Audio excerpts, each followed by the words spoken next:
So that's a song that I think about immediately when I think about the Corolla because it feels like we've just forgotten about it. So the C segment market, the sedan market, has definitely shrunk. And in the midst of all that, a lot of coverage has been given to the Mazda 3 and especially the Civic. And people, you know what, there's never been a clear direction about where it's sat in the market, how it actually edges out the competition. So the result of that is people just bought the Corolla Cross, which is good for UMW Toyota, but bad for the Corolla as a brand because it just recedes into the background. This 12th gen version of sedan was launched in October 2019, just I think over 5 years ago from the time we're filming this. The Corolla GR Sport was launched in August 2023, all in Malaysia, of course. So yeah, I'm late to giving this a go. Full stop. Anyway, here's my theory of how things have shaken out. It has taken a big facelift and a GR-ish makeover for me to finally come around to appreciating it. Hopefully, aku sorang je yang tak cukup hargai Corolla ni. So, is it a hidden gem? I want to find out because this car is apparently better to drive and a bit more special. I'm Jim, this is Carlist. Is it possible that the Corolla is so good that it just slides under the radar? Like I said, the market is so condensed that it needs to have an edge to stand out. The Toyota just lacks it. It couldn't seem to shake off that uncle image. But we knew it drove well, it looked good, even a little bit conservative. And it's a Toyota, so it was built well and probably would survive the next World War. It's like that girl that you always see around, but you never thought was a hottie until she took off her glasses, let her hair down, let it a bit loose, be a bit more sociable or whatever, just mix around a bit more. And this is exactly what happened with the Corolla GR Sport, because before this it was kind of geeky, a little bit reserved, but now it's got the looks to compete with how good I knew it was always good to drive. There are now 3 variants of the Corolla sedan in Malaysia. The 1.8E is the opener at a little bit under 140,000 ringgit, the 1.8G for 148,000 ringgit, and now the GR Sport for 153,000 ringgit. Technically, there's also the full-on GR Corolla Mega Hatch for 355,000 ringgit. Chip chip. As you walk on by, when you call my name. I've been saying Corolla this entire time, right? But it's called Corolla, the Corolla GR Sport. So what is this Altis badge doing here? It makes zero sense. There's a fair few, of these GR badges. GR standing for Gazoo Racing, Toyota's motorsport and performance arm. And, each badge ups the power. And you could argue that this car needs all the help in the power department that it can get. But then back to the rear end. This Altis thing, memang potong steam lah. This model was launched as the Corolla. This variant is a non-Altis Corolla GR Sport. All the marketing material makes zero mention of Altis. So why? In fact, if you do have this car, you buy it, I would recommend just debadging everything. Even take away all the GR badges outside, inside. The Corolla is already rare. Plus, with this car and all its styling upgrades, people won't know, without the badges, what it is. And that's cool. But that means you would also lose power because you apparently have to debadge everything, meaning all the power boost, the HP boost that you get from all the badges and stickers would be negated. So less power. So anyway, like, subscribe, follow, and comment for more car mod tips from me. Over the normal unflavored Corolla, for which you pay 5k over the 1.8G, you do get a heavily revised front bumper with integrated fog lamps and honeycomb mesh, plenty of gloss black trim along the mostly de-chromed whole exterior, black side mirror caps, and a new rear bumper with a sort of diffuser-like element and these new 18-inch wheels and a dark satin gloss finish, 225/40 profile in Dunlop SP Sport Max tires, UHPs. Okay. You could get it in black or white, but this red mica is just better. Get this one. Plus, it'll annoy all the people with their soul red crystal Mazda 3s, and that's priceless. I even wanted to wear a red t-shirt to match this car, but I realized I didn't have one. Look, this car does look good. It looks sporty, but in a sophisticated way. So it's a little bit disappointing to find the exact same engine as the other Altis, other Corolla variants in the market. A 1.8 liter normally aspirated 2ZR FE engine under the bonnet. 139 PS only at 6,400 RPM, 172 Newton meters at 4,000 RPM, and best part, it's hooked up to a CVT. But wait, it's got paddle shifters with 7 virtual ratios. 0-100? Don't know. Probably better we keep it that way. Top speed? Post your best guess in the comments. But wait, before you tune out, okay, hear me out. Naturally aspirated engine equals better response, and it can be more fun on a twisty road with a talented chassis. You can be a lot more deliberate with how you inject power. And the boot how? You have 470 liters, 20 more liters than the Mazda 3 sedan boot. Win Liao, you can pull the seats down 60-40. I just don't know how much more space that'll lock up. And you have underneath here a space saver rear wheel. So everything inside is pretty much Corolla. You have to look quite closely to find the little touches that tell you this is the GR Sport Corolla. Sporty seats with little red accents on the side as well, in addition to these red stitching.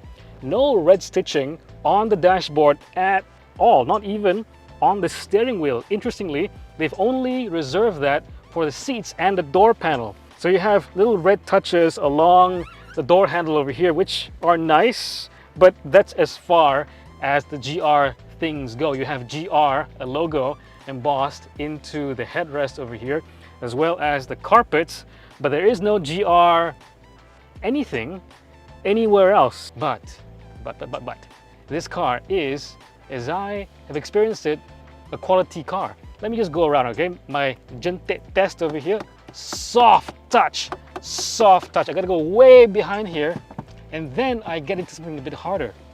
Dashboard as well, nice, very soft touch down here, quite solid. In terms of fit and finish, it's a Toyota. I can't really fault it. Got a 9-inch display here, you know, it runs Android Auto, Apple CarPlay, all good. And it does have quite a simple interface, which is no complaints over there. It's just quite simplistic. Easily connects to my phone, easily goes into Android Auto or Apple CarPlay, very quick from there onwards. It is wireless, by the way, but I always use a wire because I don't want my phone to be using maps and its cellular modem and location all the time. Anyway, no complaints about the screen. And it does have physical controls, dual zone climate control for the HVAC systems. I really appreciate that. And some buttons along this side over here. Oh, I didn't mention, you also get a GR logo sort of hidden for the start button. So that's a GR touch over there as well. You also get a wireless charger down here. Very nice, and even like a little holder thing to make sure your phone stays in place. In terms of storage though, this car is all right. I would put it on par with the Mazda 3. The Mazda 3 does have a bit more of an X factor to its interior. It is the same materials largely, but there's more flair to how the Mazda executes everything that this car does lack. It's a very Toyota approach. In fact, this whole layout, this whole visual over here, if you stepped into a Corolla Cross, then you know exactly what I'm talking about. This is the exact same thing over here. You also have a 12.5-inch TFT multi-info display for the driver, which I really love. I think this is one of the better ones, even better than the Mazda, even better than the one in the Honda, because this is full width. It is very smooth. The animations are very crisp and very slick, and it's just a more premium experience with this screen. You have a nice rev counter right in the middle, very sporty. That just integrates with whatever mode I'm going in. It never obstructs. It is clear as day. It is a little bit sloped and looks quite aggressive actually from where I'm sitting. Storage wise, like I said, it's okay. You have my bottle size over here, which can go here and here. The center cubby over here, it is very small. This is as far as I can go. That's it. It's very, very shallow for some reason. So, C-segment car, it's supposed to have a longer-ish wheelbase and more space at the back, right? So it won't beat the Honda just in terms of leg room. That has a crazy amount of leg room. This is where I sit. I am 165 cm. And look, maybe I got an acceptable level of just space for my knees over here. I did wish this rear bench did recline a little bit more, but otherwise I could get used to it. Headroom, again, I'm 165. This is not that good for headroom. I did have more headroom, I remember, in the Mazda and the Civic. So if you're a tall person sitting in the back, you might have to slouch this way. You definitely don't get the same amount of luxury as you do in the front. The first thing you notice, and because this car, I'm sitting in the back, I noticed this beige color. It's very Altis, very uncle. If they wanted to go with a more aggressive kind of persona for the GR Sport, they should make this in black as well to match literally everything else about the interior. There is no, as far as I can tell, USB ports at all in the back. In fact, the front only has one USB-C slot in the center cubby and none besides that. I guess you are meant to put your phone perpetually in the wireless charger, which I don't like. So there's only one USB charger for the entire car, which is kind of weird. And you do have a rear blind over here, like a luxury car, like a Camry. Although this one is manual, just fine, just let it go. The center armrest, it has one, and it goes down like this, you see? So you have retuned suspension, so spring and dampers retuned. You have retuned stabilizers. Do you get anti-roll bars? Not that I know of, not that I can see at least. You get 18-inch wheels and you get UHP tires.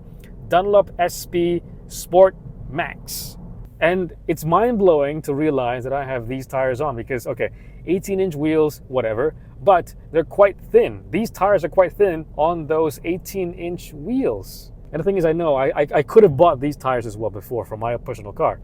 And I didn't because, well, I've heard things that this tire is has got an especially hard sidewall. So it can be a firm ride, which I didn't want to amplify on my car. But somehow this is very, very comfortable. It kind of blows my mind. 139 PS, 172 Newton meters of torque. That's not going to blow your socks off. It does make a decent sound. It is a very willing engine. It wants to rev out all the way to 6,400 RPM. And when it does pick up its skirt, wow, actually it does get the speed. 140 just right there. That's it, it's just me in the car. All right, how's it take?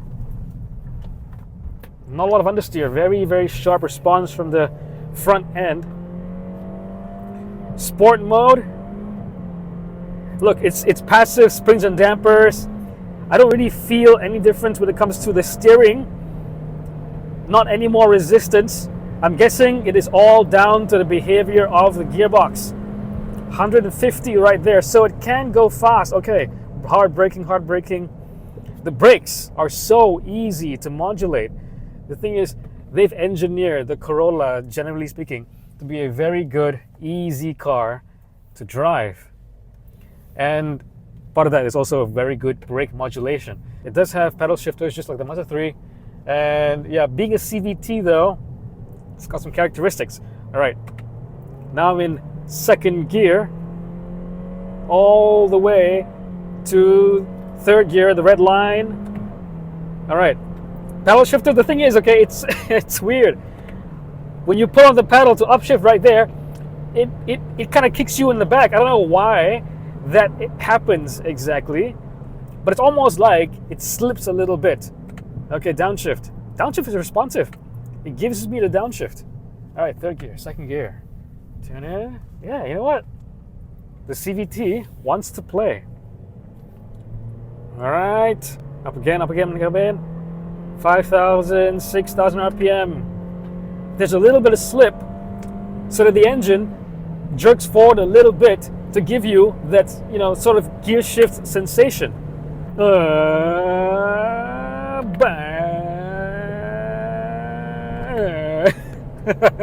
It just gives you like a little kick in the back with the CVT.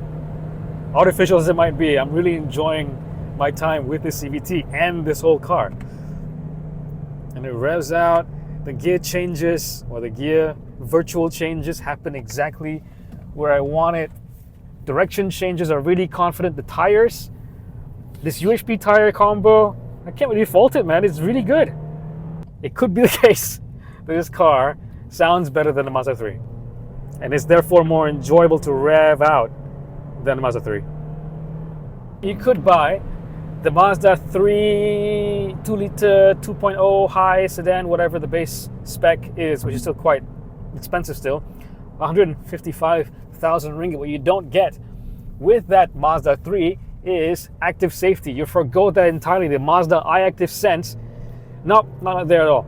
You get smaller wheels, which tells everyone that, well, you got the cheapo Mazda 3, didn't you?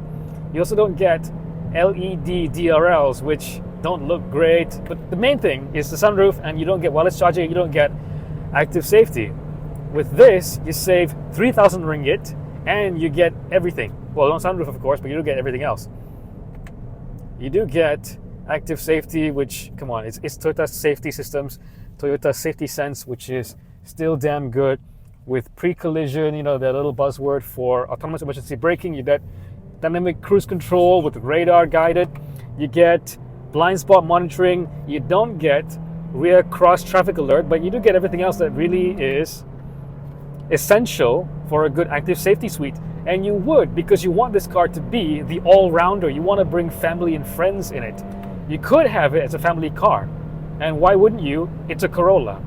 And then you can take this car on the weekend, carve a few corners up, not very quickly of course, but you know, something a bit more technical, something where you can actually change direction in this car and let the car manage all that. It takes direction changes very confidently, and that's, I think, the key word over here, because this car makes you feel confident. After a while of like building a bit of a bond with this car, okay, you get over the fact that you would rather have a normal automatic transmission or even a manual gearbox.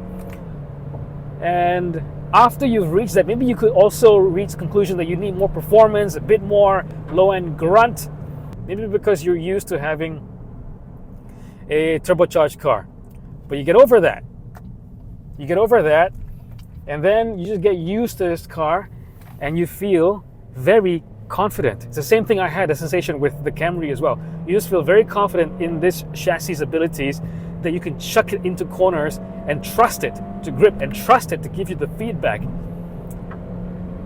It is low-key a really fun driver's car that is also really practical and usable as a family car or a daily driver.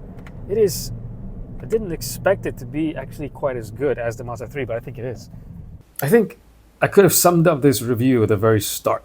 The Corolla that finally looks as good as it can drive, and drives even better. Is it better than the Mazda 3? I think still the Mazda has more of that X factor, but the Corolla GR Sport drives beautifully. I mean, pretty good. They're just as enjoyable behind the wheel, and I'm not exaggerating.